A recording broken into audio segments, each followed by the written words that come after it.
उत्तर प्रदेश सरकार में मंत्री जयवीर सिंह हमारे साथ बातचीत के लिए मौजूद हैं। सर, कल एक बड़ा हाई वोल्टेज ड्रामा देखने को मिला। अखिलेश यादव का विरोध हुआ, मंदिर में जो है वो पूजा करने के लिए गए थे, हवन में शामिल होने के लिए गए थे। उनका आरोप है कि भारतीय जनता पार्टी के लोग हमें शूद्र समझते हैं, इसलिए जो है मंदिर जाने में से रोका गया। देखिए, सही बात तो यह है कि जिस तरीके से उनके चहेते आदरणीय स्वामी प्रसाद मौर्य जी के द्वारा भारत की सनातन परंपरा के प्रतीक भगवान राम के बारे में, रामायण के बारे में जिस तरह की टीका टिप्पणियाँ की गई हैं, वो सनातन धर्मी कोई भी बर्दाश्त करने वाला नहीं है। कोई राजनीतिक विषय नहीं है। सनातन धर्म मानने वाले पूरा देश है, जो भी हिंदुस्तान में रहता है सनातन धर्मी है, और सब सम्मान करते हैं। वो सपा में हो, भाजपा में हो, बसपा में हो, राजनीतिक उसका कोई आशय नहीं है, ना कोई उसका कोई सरोकार है। लेकिन उस बात को लेके जब वो स्वामी प्रसाद मौर्य ने जो अपना बयान दिया, जिसको लगातार वो अपने उसको डिटो कर रहे हैं, लगातार उस पर जोर दे रहे हैं, उसके बावजूद भी अखिलेश यादव जी ने न तो उनको रोकने का प्रयास किया, न उसका खंडन किया, या उसमें उनकी क्या अपनी राय है, पार्टी का क्या उसका स्टैंड है, न उस पर साफ किया। या तो उनके खिलाफ कार्रवाई करें, पार्टी से निकाल के बाहर करें।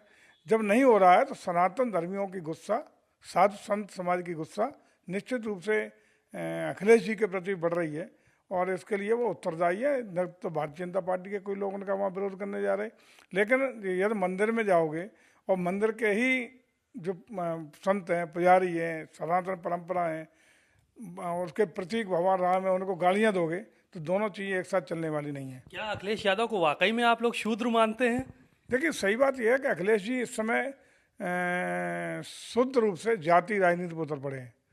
उनको लगता है कि गाली गलौज करा करके एक तो मुस्लिम समाज का रहनुमा बनने का, जिस तरीके से आदरणीय मुलायम सिंह यादव के प्रति कहा जाता था मुल्ला मुलायम सिंह कहलवाने में पसंद करते थे, उसी तरह का इनका भी है कि एक तो मुसलमानों को खुश करने के लिए, और नंबर जो है कि हिंदुओं को तोड़ करके इस तरह की शूद्र अगड़ा पिछड़ों की बात करके वो एक वर्ग विशेष को खुश करके उसको वोट बटोरने के लिए को प्रयास कर रहे हैं। मैं समझता हूँ कि ये चीज़ अच्छी नहीं है।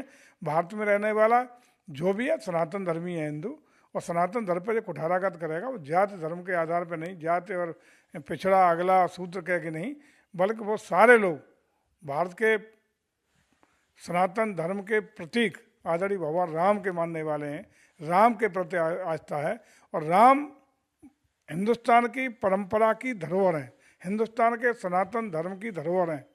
वो हम लोगों के जीवन चरित्र के आधार हैं, जीवन मूल्यों का आधार भगवान राम है, और जो भगवान राम को गले आएगा या उनको गाली देने वाले को संरक्षण देगा, उसको हिंदुस्तान के लोग किसी भी कीमत पर बख्शने वाले नहीं हैं। स्वामी प्रसाद मौर्य का आज ट्वीट आया है। उन्होंने कहा कि हम जिस राह पे चल रहे हैं उसी राह पे हमने सिर्फ चौपाइयां हटाने की मांग की है, कि ऐसी चौपाइयों को प्रतिबंधित किया जाए जिसमें महिलाओं का अपमान है, बैकवर्ड का अपमान है और दलितों का अपमान है। ऐसी चौपाइयों को हटाने की हमने बात की है। देखिए, मेरा मानना है कि जात और धर्म, जात जो है, जात से बड़ व्यवस्था की गई कार्य के आधार पे। आज भी जो अत्याचार करे, अनाचार करे, या किसी जात का होते हुए भी नीच काम यदि करता है तो उसको नीच कहा जाएगा। जात के आधार पर हम लोग बड़ व्यवस्था की बात नहीं कर रहे, हम कर्म की बात कर रहे हैं। आदमी कोई हमारा ब्राह्मण समाज का व्यक्ति बहुत ही कुकृत करने पे, दुष्चरित करने पे आमादा होगा तो काहे का ब्राह्मण है। अगर क्षत्रिय कोई जिसका काम है छत्रित्व में सभी दबे कुचले शोषित पीड़ित वर्ग के लोगों की संरक्षण देना, उसको छत्र देने का काम है, वही ये जुल्म जाति अत्याचार करने लगे तो काहे का क्षत्रिय। मैं समझता हूँ समाज में ये बड़ व्यवस्था जाति आधार पर नहीं, कर्म के आधार पर रही है, वो कभी खत्म नहीं हो सकती। तो स्वामी प्रसाद मौर्य तो तमाम चौपाइयाँ सुनाई, ढोल गंवार शूद्र पशुनारी सकल ताड़ना के अधिकारी, और उन्होंने एक चौपाई और सुनाई थी, उसका अर्थ बताया कि अगर जो है वो दलित या शूद्र जो है वो कितना भी काबिल हो उसका सम्मान नहीं करना चाहिए। इस तरह की भी बातें उन्होंने की थी। देखिए, मेरा आज भी वही तो मैं कह रहा हूँ, यदि कर्म के आधार पर जो उस समय बात की गई थी, शूद्र वो है नीच काम करे। आज भी अगर कोई नीच काम करता है तो 100% शूद्र है, वो समाज उसको संरक्षण नहीं दे सकता। अगर शूद्र कोई बहुत अच्छे ब्राह्मण की वो विद्वान है, संस्कृत का ज्ञाता है, अपने धर्म कर्म करता है, सत्कर्म करता है, तो शूद्र नहीं हो सकता, वो ब्राह्मणों की परिभाषा में आएगा। निश्चित रूप से कर्म के आधार पर क्षत्रिय को नीच काम करता है तो क्षत्रिय नहीं कह सकते, वो निश्चित रूप से शूद्र की श्रेणी में जाएगा। उस आधार पर हम आकलन करेंगे और वही चीज रामायण के द्वारा कही गई है। इसको इस तरह जाति वर्ण व्यवस्था की जो बात कर रहे हैं वो आशय उसका कतई नहीं हो सकता। स्वामी प्रसाद का जो आज का ट्वीट आया उसमें कहा कि हाथी अपनी चाल चलता रहता है, कुत्ते भौंकते रहते हैं, इस तरह का भी उन्होंने ट्वीट किया है।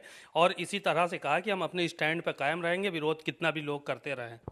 देखिए, आप भी जानते हो स्वामी प्रसाद मौर्य जी जिनको जनता ने नकारने का काम कर दिया, जिन्होंने जनता ने उठा के उनको चुनाव में फेंक दिया, अब अपनी सस्ती लोकप्रियता पाने के लिए इस तरह के कृत्य कर रहे हैं। और मैं समझता हूँ कि इस तरह के बातें करना उनके मूर्खतापूर्ण काम ही कहे जाएंगे, जो मैं समझता हूँ कि उनके लिए कतई उचित नहीं है। और ईश्वर उन्हें सद्बुद्धि दे कि उनकी बुद्धि ठीक हो और इस तरह के अपने राजनीतिक उद्देश्यों को सफल करने के लिए सामाजिक रूप से जो समाज को तोड़ने का काम, जाति आधार पर बांटने का काम जो हम लोगों के यहाँ समाज में कर रहा है, ये उत्तर प्रदेश की जनता कतई इन्हें माफ़ करने वाली नहीं है और न स्वीकार करेगी। एक आखिरी सवाल था, आज लखनऊ में मैच हो रहा है इंडिया वर्सेस न्यूजीलैंड, क्या कहेंगे आप, किस तरह की शुभकामनाएं देना चाहते हैं? हम लोगों की कामना है कि आज उत्तर प्रदेश की राजधानी लखनऊ में जो मैच है वो इंडिया जीते। हमारी बहुत बहुत शुभकामनाएं। उत्तर प्रदेश की धरती पर पूरा प्रदेश आज चाहता है, पूरा देश चाहता है कि न्यूजीलैंड की टीम के खिलाफ बेहतर प्रदर्शन करते हुए इंडिया की टीम यहाँ जीत हासिल करके आज बराबरी पर ये लेके आए और अगला तीसरा मैच एक विनर के रूप में जीतने का काम करें। ऐसी मेरी शुभकामनाएं और प्रदेश में एक बढ़िया वातावरण में आज मैच संपन्न हो, ऐसी मेरी शुभकामनाएं। बधाई।